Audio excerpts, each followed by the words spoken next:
mais artisticamente divertido canal do YouTube. Então hoje a gente vai falar sobre o que é cloisonnismo, do francês então cloisonnisme. A gente encontra inclusive muitas vezes em português, em textos, né, em português, em sites, etc. o termo em francês cloisonnisme, ou algumas vezes o termo em português, né, essa traduçãozinha, essa modificaçãozinha para o português, então cloisonnismo. Então, o que é este negócio? Na verdade, é muito simples. Basicamente, é um tipo de pintura que surgiu aí no final do século XIX, que visa, então, a simplificação das formas. Então, basicamente, a gente vai ter um traço e uma área de cor achatada preenchendo esse espaço criado por esse traço. E esse nome, então, cloisonnisme, vem de cloison, uma palavra francesa que significa divisão. Cloisonner, então é, né, dividir, compartimentar. E é inspirado, então, em uma técnica medieval, né, tanto o nome quanto a técnica em si, que a gente vai ver que não é inspirada só nessa técnica medieval, mas também em outras coisas. Então, essa técnica medieval chamada de cloisonner. Então, o esmalte cloisonner era uma técnica usada em ourivesaria, que então, basicamente, para fazer as decorações, o que acontecia era que o ourives, né, quem trabalha ali com os metais, fazia uma área ali delimitada por uma tirinha ali de metal, e dentro desta área era colocado o chamado esmalte, que não é o esmalte da unha que a gente usa hoje em dia, que seria então vidro derretido misturado com óxidos metálicos, esses óxidos metálicos que davam a cor. Então, basicamente, podia-se ali fazer uma representaçãozinha de várias cores, né? Sei lá, você divide e faz um pedacinho da roupa uma cor, um pedacinho da roupa outra cor,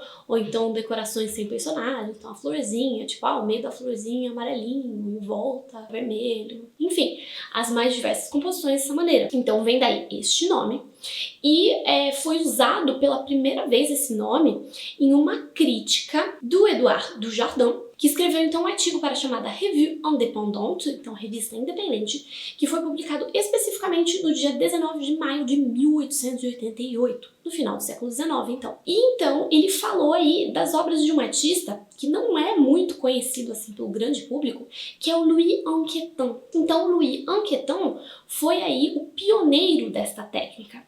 E esse artigo falava então de algumas obras dele que foram expostas numa exposição chamada Exposição dos 20, Exposition des 20, que aconteceu em Bruxelas, na Bélgica. E então, o que aconteceu foi que o Louis Anquetin, junto com um outro artista chamado Émile Bernard, trabalharam com essa técnica, que é então justamente isso que eu falei, essa compartimentação da pintura, então um traço e dentro uma área de cor achatada. E na maior parte das vezes esse traço, inclusive, ele não era preto, ele era azul escuro. Pequena curiosidade. Então aqui a gente tem uma simplificação das imagens, né, com suas formas elementares. E essa forma de pintar, então, além do cloisonner, também foi inspirada das estampas japonesas que estavam muito na moda na época, que tinham justamente essas superfícies achatadas e esses contornos, mas também do vitral. Então o vitral medieval, se a gente pensar no vitral gótico, tinha o mesmo princípio, apesar de algumas partes do vitral terem aí o seu sombreado, os seus detalhes, que é chamado de grisaille, a gente pode falar disso no outro vídeo também, e também nas xilogravuras populares medievais.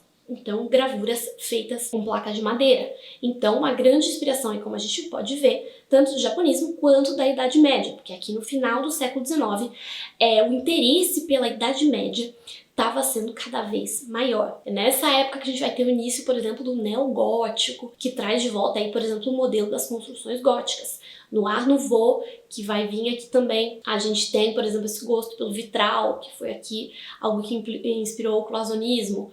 Então, a gente tem uma volta à Idade Média, de interesse pela Idade Média, de influência da Idade Média na estética da época. E, inclusive, um artista bastante importante vai ser influenciado pelo cloisonnisme, então, que vai ser o Gauguin. O Gauguin, então, que é um artista bem famoso, ele acaba entrando em contato com essa técnica através do Émile Bernard, porque eles já haviam se encontrado num lugar chamado Pont-Aven, que então o Gauguin morava em Paris, mas ele queria buscar algo mais primitivo, e esse lugar, Pont-Aven, era no norte da França, na chamada Bretanha, em francês, e lá ainda se mantinham vários costumes, tradições antigas e tal. Então vários artistas foram para lá em busca desse primitivismo, que estava muito na moda na época também, era muito apreciado, várias culturas chamadas primitivas da África, da Ásia, etc.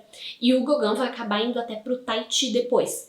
Tanto era esse interesse dele por esse primitivismo. E o fato é que esses dois artistas então se encontram em Pont-Aven, e o Gauguin vai ser influenciado por esse estilo. E o Gauguin e o Émile Bernard, então esse encontro dele, vai dar origem à chamada Escola de Pont-Aven, ou a escola sintetista, pois então vai ter-se aí a base do chamado sintetismo, que é um tipo de pintura que propõe então ao mesmo tempo uma síntese conceitual, então um conceito, né, da ideia, e formal. Então o que acontece é que eles vão tentar pintar aqui a imagem que fica na memória, depois que você olhou para a coisa. Porque, então, vamos dizer, você está olhando uma paisagem, você pode ver vários detalhezinhos e tal, mas o que fica na sua memória não é necessariamente cheio de detalhezinhos, a não ser que você tenha talvez memória fotográfica. Mas na maior parte das pessoas fica aí uma ideia geral do que é aquele negócio. Então propõe-se aí essa supressão de tudo que não é memorizado, então essa simplificação aí da forma. E vai ter-se aí essas formas simplificadas e uma gama de cores não muito ampla, então não muitas cores. E basicamente a gente vê aqui então, esses artistas inclusive, eles passaram por um período, né, o Louis Anqueton e o Émile Bernard, eles passaram por um período impressionista, então tipo Monet impressionista, um período neo-impressionista, que também é chamado de pontilhista, que também é chamado de divisionista. A gente já falou tudo isso aqui no canal também sobre o que é tudo isso. Eu vou deixar um vídeo aqui na descrição se vocês quiserem ver mais, mas basicamente são aquelas pinturas que faz com vários pontinhos. Então passaram por uma época aí impressionista, uma época pontilhista, fazendo pinturas com pontinhos.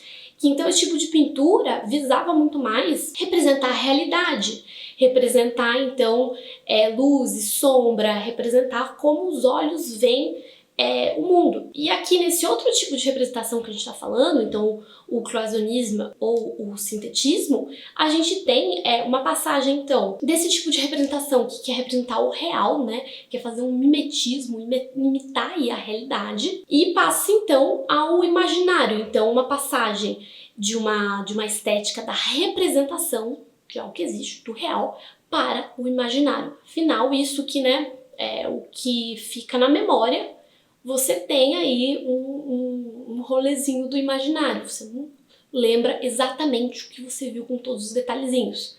A não ser que você tenha memória fotográfica. Senão você lembra aí, e essa lembrança é não só uma questão que você não lembra tudo, mas essa lembrança pode ser distorcida também pela sua mente, pelo seu inconsciente, pelos mais diversos motivos aí. Então, isso foi super importante para o surgimento, né, da arte moderna, justamente essa passagem da representação de algo real ao imaginário. Então é isso, espero que vocês tenham gostado desse vídeo, de conhecer as obras desses artistas que não são tão conhecidos, então o Louis Anqueton e o Émile Bernard. E se você não conhecia o Gauguin também, agora você já conhece.